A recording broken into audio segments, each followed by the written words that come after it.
Let's get into Mike Johnson, okay? Let's talk about Mike Johnson. Mike Cock, okay? America Mr. has Johnson. a new House Speaker. Louisiana Insane moment. Congressman Mike Johnson was sworn in yesterday after 3 weeks of the U.S. House of Representatives being left in limbo without an official leader. But Johnson may have his work cut out for him, unifying a fractured Republican Party that ousted the former Speaker and rejected 3 nominees for the top job. Johnson has previously opposed more U.S. aid for Ukraine, an issue that fiercely divides Republicans. Johnson has opposed abortion rights and supports a nationwide abortion ban without exceptions. And last month, he voted against a deal cut with Democrats to keep the government open. Now Johnson faces a November 17th deadline to again avoid a shutdown. I love this guy. He's so cool, man. He is insane, dog. Why did Dems vote for this guy but voted to oust McCarthy? What do you mean voted for this guy? You mean why did the Republicans vote for this guy? Why would a Democrat vote for this guy? They didn't. They don't need Democrat votes to win, to become the speaker. They need they need near unanimous votes from all Republicans. Specifically, I think like the amount of votes they can lose from Republicans right now is 4, and they got it. What's wild is like they were like Jim Jordan is a pervert and did not investigate rapes that were happening under his watch. Like it was happening literally right around him, all around him. And he's a bad guy. And he's also a Freedom Caucus guy. But then they're like, but this guy who he's mentored, he's fine. Like all of the moderates that claimed that they did not want Jim Jordan because like he's too much of an extremist, literally turned around and voted for this guy who is also an extremist. If you think Jim Jordan is like single-handedly the only responsible party for like the January 6th stuff, well, this guy was right alongside him the entire way. So it makes no sense. I guess they just were like, and he's also like a real zealot too. Jim Jordan is a freak. Okay. He's a wrestling guy. That's one thing. This guy who doesn't have the same name recognition that Jim Jordan has, or at least like the same long commitment to like being an obstructionist in the Freedom Party, in the Freedom Caucus, the Tea Party caucus in Congress, still very much is a unadulterated freak, an absolute freak, dude. He is a real Mike Pence style podcaster / Christian fascist. He also was one of the people that tried to change the results in 4 of the states in order to secure a victory for Donald Trump. And he was the one who whipped the votes in the Republican caucuses at the behest of Donald Trump and Jimothy Jordan. He's a full-blown Christofash, okay? Straight up. Here you go, dude. Here. You know, we don't live in a democracy because a democracy is 2 wolves and a lamb deciding what's for dinner, okay? It's not just majority rule. It's a constitutional republic.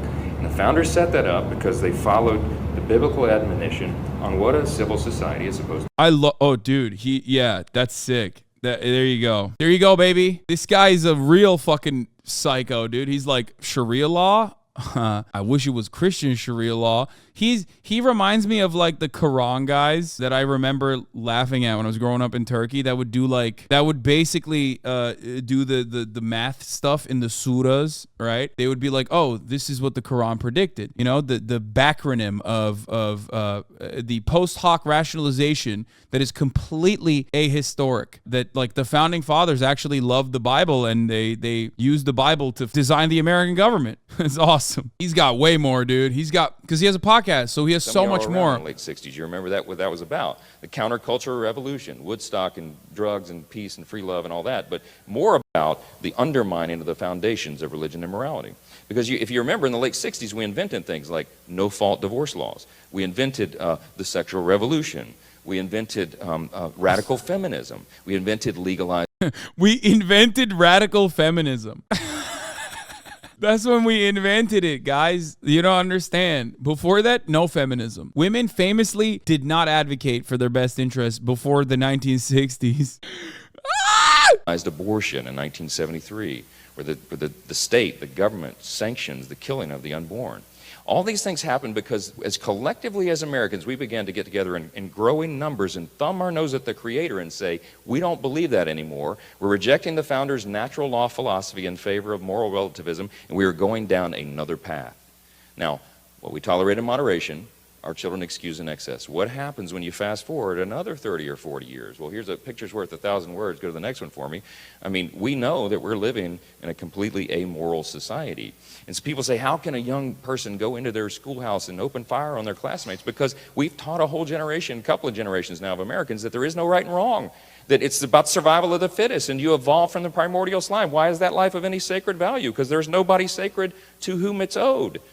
None of this should surprise us. And it leads in the next slide for me, it leads into just chaos. If he's an election denier, can he be too brought up on charges? I think he was more of like a background constitutional aspect guy. Here's Speaker Mike Cock on abortion. Let me ask you, do you support the right of a woman who is just seconds away from birthing a healthy child to have an abortion? I think that the question that you're asking does not realistically reflect abortion care. In that scenario, would you States. support her right to abort that child? I won't entertain theoreticals. It's not a theoretical, That's not ma'am. reality. You're a medical. Dude, what do you mean? Like, if there is a serious complication to the health of the carrier, then yes. In that circumstance, that means the carrier's gonna die, dumb.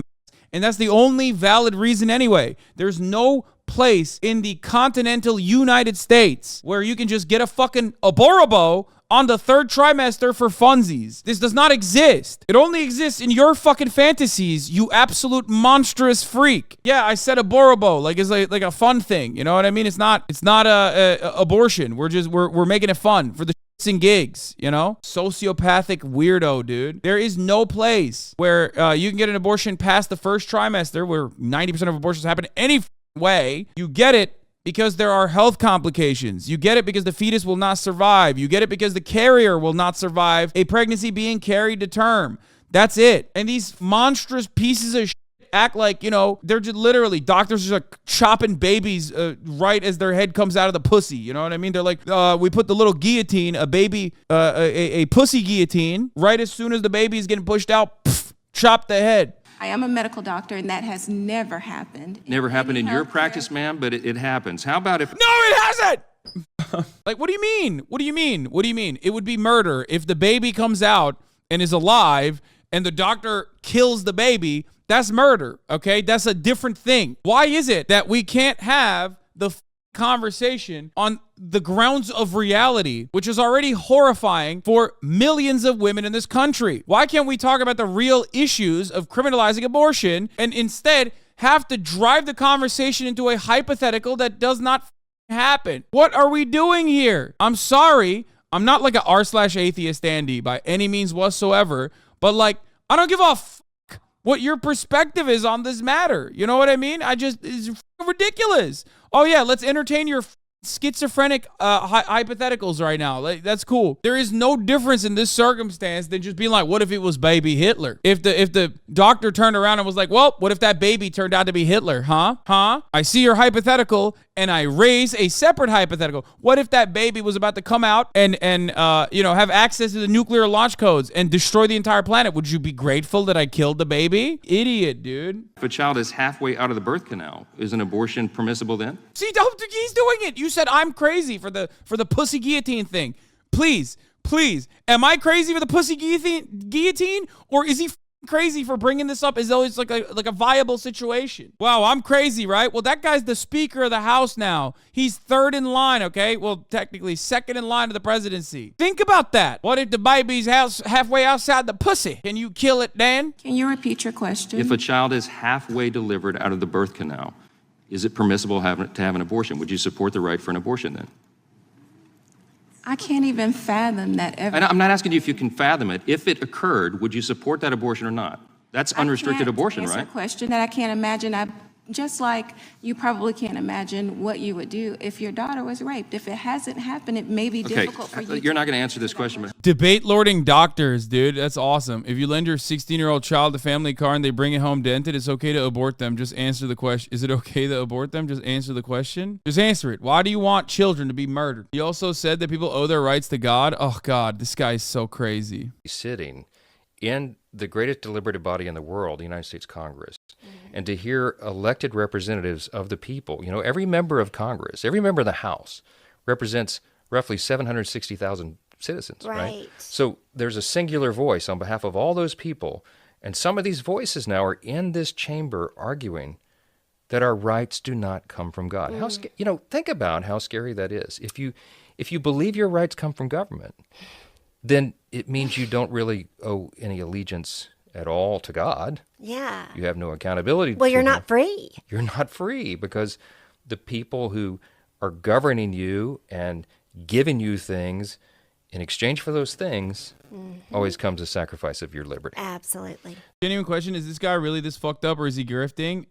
This guy's the scariest of both outcomes. He's a Mike Pence type. For those of you who don't know, not only is he a Mike Pence type, but he's also a more competent Mike Pence type. So he's like the worst of the worst type of freak who legitimately believes the shit that he's spewing. He is a real, hardcore, unironic Christian fascist, okay? Straight up. He's not like, this is not a joke. There are a lot of people that act like they care about Christianity or whatever the you know what I mean?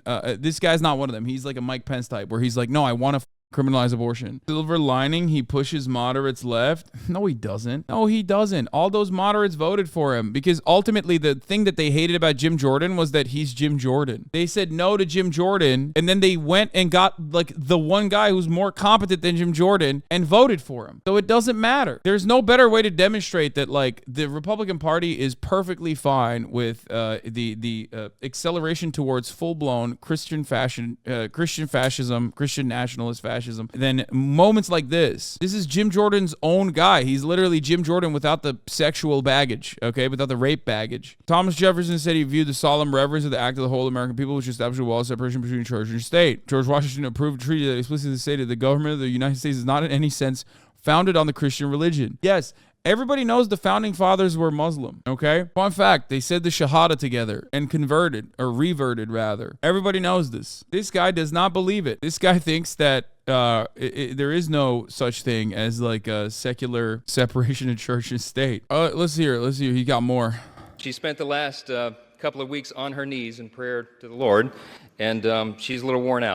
Yeah, this is the type of motherfucker he is, okay? No, he is. He like doesn't even understand that that's a sexual reference. Like in his mind, he thinks like that's the only time I'm on my knees. What do you mean? Like he doesn't get that what he said is just like inherently acting like his wife sucked everyone's dicks in Congress to vote for him. Like he doesn't understand that. Yesterday, Trump claimed credit for Johnson's win. Nobody was thinking of Mike, and then we put out the word, and now he's the Speaker of the House. The House Johnson now leads will take part in certifying next year's presidential election. But the new speaker backed Trump's efforts to overturn the 2020 results. He promoted debunked mail fraud and voter machine conspiracy theories. And he also recruited a majority of House Republicans to sign a legal brief supporting a lawsuit seeking to overturn the vote outcome, which was rejected by the Supreme Court. We'll see what he has to offer because he's going to have to work with Democrats. He's going to have to if he wants to keep the government open November 17th because, yes, Democrats still control the Senate, and there's a Democrat in the White I sneezed so hard, my lower abs cramped. House. If he has no muscle memory or practice in working in a bipartisan fashion, he'll have to develop some quickly. And there's that aid package for Ukraine and Israel on the screen. $105 billion. There seems to be overwhelming support for Israeli aid. But Mike Johnson has a fractured Republican conference on the issue of Ukraine. They are divided over whether to continue spending American tax dollars on Ukraine. He has to navigate that and get everybody on the same page. Why did the Dems vote for this guy? Dude, are you...